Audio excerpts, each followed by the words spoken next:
What is consulting? This is a topic I typically find many candidates struggle with and is often very confusing. My name is Luke. I spent 3 years working at the consulting firm Bain & Company, and I'll give you a brief overview of what consulting firms are and why companies hire them. Consulting firms are sometimes described as the doctors for companies, and sometimes people believe that they come in to fix a specific problem, but oftentimes it is also to accelerate a program or to provide additional expertise that company lacks internally. The easiest way to think about consulting firms is that they are a branch of the economy called professional services. This is a sector that is comprised of consulting firms, accounting firms, investment banks, legal professionals, or really any business whose main product is human capital.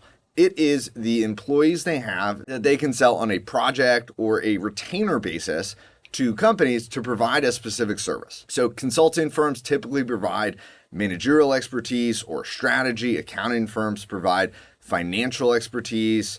Investment banks allow companies to access sources of capital or financing. And attorneys provide legal expertise that the company may lack internally. In my experience, the main two reasons companies hire professional services firms are they either lack an internal capability or need excess capacity, or they would benefit from an independent third-party perspective. So let's say you are a big CPG company that manufactures food products that are sold in grocery stores. What you might want to do is understand what is the market size? What should our go-to-market strategy be? How should we think about pricing? What are the customer perceptions on our existing products in the market? How are they expected to cannibalize each other? To determine, should you pursue this strategy? And if you do, what is the best approach to optimize your financial performance? Is this something that maybe you have an internal capability in-house, but you may benefit from bringing in an external third party to augment those capabilities? Either your FP&A or your strategy team is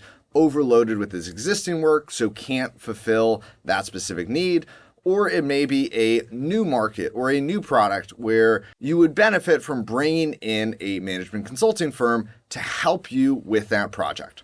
Another example is private equity firms. Private equity firms have the ability to do market analysis in-house. They often do preliminary market analysis as part of their due diligence. But through the process of purchasing a company, they often don't have the internal capacity to perform a full due diligence process on the market. They can't do all the expert calls. They can't run a full survey. They can't spend enough time to feel really comfortable with the answer. And so they might hire an external consulting firm to come and give them additional capabilities and capacity to understand that market and understand what the market size is, what the market growth rate is, what is the competitive landscape, what are customer perceptions of the asset, to understand if it is an attractive investment target. So as we talked about, provide an external capability or excess capacity when needed.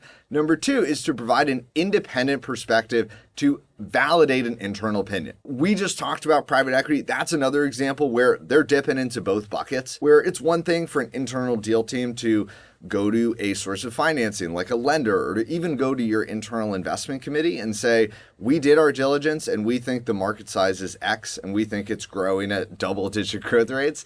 But it's another thing to be able to say, we commissioned a Bain market study, or we had BCG look at this market for us and say it is X. That perspective carries a lot more weight and is much more likely to convince whoever you're trying to source financing from that it's valid. Second example might be for public companies. Let's think about the example of a healthcare company that is thinking about entering a new market with a new specific type of technology. They might want to be able to say that they are transitioning their strategy to pursue an attractive opportunity in this emerging market. And what would lend a lot of credence to that strategy is being able to say that a specific firm valued the market at a specific number. So if you can go and say, McKinsey valued this market at potentially $10 billion by 2030, that is much more likely to resonate with your investors and increase the share price of your company, which in turn gives you more financing and more flexibility to pursue that investment. So providing an independent perspective that is accredited and that third parties are likely to trust